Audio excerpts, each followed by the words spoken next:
المرحلة الثانية بارك الله فيكم، وهي ما نراه على الشاشة، تفريغ الكتابة السابقة في صحف زمن أبي بكر الصديق رضي الله تعالى عنه. انتقل النبي صلى الله عليه وسلم إلى الرفيق الأعلى. للأسف ارتد من ارتد من القبائل العربية، وتصدى للردة سيدنا أبو بكر رضي الله تعالى عنه. المهم، في تلك الحروب، حروب المرتدين، كثر القتل في القراء، وخيف على القرآن المحفوظ وخيف على القرآن المكتوب، تلك القطع النبوية التي ذكرتها لكم. يعني مثلا أنا عندي قطعة من تلك القطع مثلا التي كتبت بين يدي رسول الله، ولي صديق زميل قال ممكن تعيرني هذه القطعة حتى أنسخ منها؟ قلت له نعم، فأعرته القطعة وكتب منها نسخة له. هل هاتان النسختان متساويتان؟ لا. ليه؟ لأن هذه الأولى انفض المجلس ورسول الله صلى الله عليه وسلم راض عنها، ولو كان فيها خلل لنبه الوحي. أما هذه الثانية التي كتبها فلان الصحابي من هذه القطعة ليست مراقبة، قد يكون سهوا، خطأ، يعني كتب خطأ أو نقص كلمة، وارد، السهو وارد على البشر. أما هذه الأولى فهذه لها قدسية معينة. لذلك سيدنا عمر رضي الله تعالى عنه، وهو أيضا صاحب فضل كبير على أمة الإسلام، خاف على القرآن، فقال لأبي بكر إني أخاف على القرآن، إن القتل قد استحر في القراء. استحر يعني اشتد فيهم رضوان الله تعالى عليهم، فاجمع القرآن، يعني اجمع القرآن المكتوب. وكان أصحاب رسول الله صلى الله عليه وسلم يخافون أن يفعلوا أي شيء لم يفعله رسول الله صلى الله عليه وسلم. فقال له أي أبو بكر رضي الله عنه كيف أفعل شيئا لم يفعله رسول الله صلى الله عليه وسلم؟ فقال له سيدنا عمر والله إنه لخير.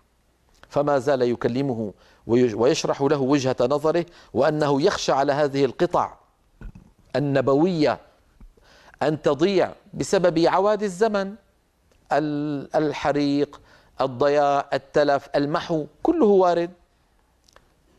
فاقتنع سيدنا أبو بكر بالفكرة، فأتى بزيد بن ثابت رضي الله تعالى عنه وقال له انظروا ماذا قال له: إنك شاب عاقل لا نتهمك، كنت تكتب الوحي لرسول الله صلى الله عليه وسلم. هذه المؤهلات التي وجدها سيدنا أبو بكر في سيدنا زيد بن ثابت، اللي بيسموها الآن السي في تبعه. يعني إنك شاب، لأنه هذا العمل بده ملكات وبده همة، والهمة فين موجودة؟ عند الشباب. عاقل، إذن بحاجة إلى إنسان رزين، ليس إنسان مستعجل. قرآن هذا مو لعب. لا نتهمك، إذن هو بحاجة إلى إنسان دين، ديانته من قلبه. كنت تكتب الوحي لرسول الله، إذن أنت لست جديدا على هذا العمل، أنت كتبت بين يدي من هو أفضل مني، بين يدي خير الخلق صلى الله عليه وسلم. قال له: فتتبع القرآن واجمعه. شو القرآن؟ يعني القطع النبوية هذه.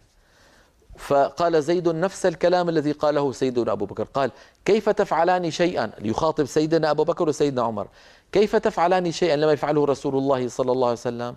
فقال له أبو بكر: هو والله خير. يقول زيد: فما زالا بي حتى شرح الله صدري لما شرح الله له صدريهما. فوالله، يقول زيد بن ثابت، فوالله لو كلفوني نقل جبل من الجبال ما كان بأثقل علي مما كلفاني به. مهمة صعبة. فاستعان بالله وأعلن بين المسلمين من؟ زيد بن ثابت، بتكليف من أمير المؤمنين، ما كان اسمه أمير المؤمنين، اسمه خليفة رسول الله صلى الله عليه وسلم سيدنا أبو بكر. أعلن بين المسلمين من كان عنده شيء من القطع التي كتبت بين يدي رسول الله صلى الله عليه وسلم فليأتني به.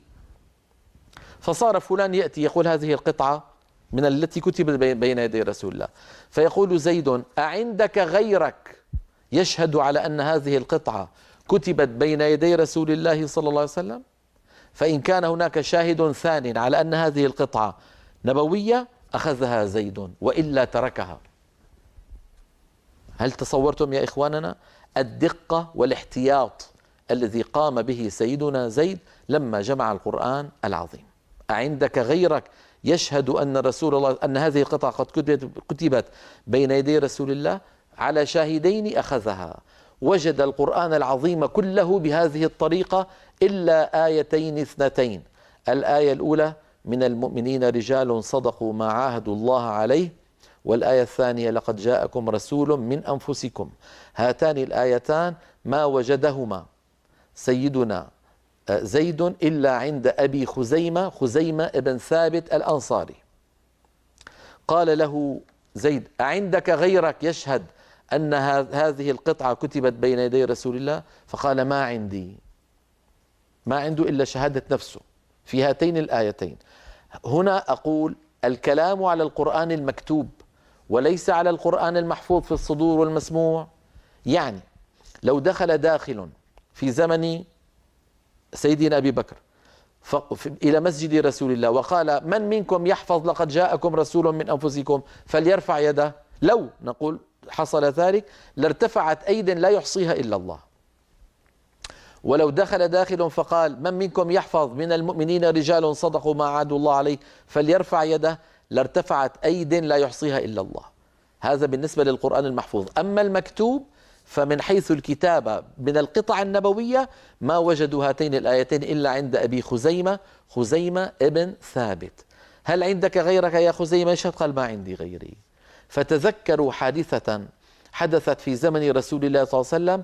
على إثر هذه الحادثة قال رسول الله صلى الله عليه وسلم: من شهد له خزيمة فهو حسبه يعني يكفيه. بمعنى أن الشهادة في الإسلام لابد أن تكون من رجلين أو رجل وامرأتان كما هو معلوم.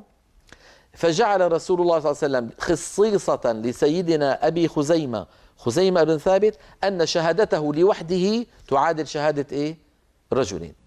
بقيت هذه الشهادة النبوية وهذا الوسام النبوي مطويا إلى أن جاء إبانه ووقته في زمن سيدنا أبي بكر لما جمع سيدنا زيد القرآن. فلما قالوا له: أعندك غيرك يشهد على أن هاتين الآيتين المكتوبتين هما مما كتب بين يدي رسول الله ولم يكن عنده شاهد إلا نفسه، فقبلوا ذلك منه لتلك الشهادة النبوية. هذا كله بارك الله فيكم في القرآن المكتوب. إذن الآن اجتمع لدى سيدنا زيد تلك القطع النبوية التي انفض المجلس النبوي ورسول الله صلى الله عليه وسلم راض عن تلك القطع. فماذا عمل سيدنا زيد وهو من كتاب الوحي زمن النبي صلى الله عليه وسلم؟ هو أحد الذين كتبوا هذه القطع، هو واحد منهم. أخذ تلك القطع وفرغها في صحف من الجلد من رق الغزال. لذلك قام سيدنا زيد رضي الله عنه بتفريغ تلك القطع النبوية في تلك الصحف التي نستطيع أن نسميها الصحف الصديقية نسبة إلى أو الصحف البكرية نسبة إلى سيدنا أبي بكر أو إلى الصديق رضوان الله تعالى عليه، صاحب رسول الله وخليفة المسلمين من بعد رسول الله والقائم بأمر المسلمين الذي له فضل بعد الله في حروب المرتدين وله فضل بعد الله في جمع القرآن العظيم. فجزى الله سيدنا أبا بكر وسيدنا عمر رضوان الله تعالى عليهما خير الجزاء عن كل مسلم على ظهر الأرض. صارت هذه الصحف الصديقية عند سيدنا أبي بكر، وأتم سيدنا زيد ما طلب منه، وبقي الأمر هكذا إلى انتهاء خلافة سيدنا أبي بكر ووفاته رضوان الله تعالى عليه، وآل الأمر إلى سيدنا عمر بن الخطاب، فصارت تلك الصحف عنده رضوان الله تعالى عليه مدة خلافته، وكانت خلافته 10 سنين. انتهت باستشهاده رضوان الله تعالى عليه على يد الخبيث اللعين أبو لؤلؤة المجوسي لعنة الله تعالى عليه. فباستشهاد سيدنا عمر رضي الله تعالى عنه آلت هذه الصحف إلى ابنته حفصة بنت عمر أم المؤمنين زوج النبي صلى الله عليه وسلم.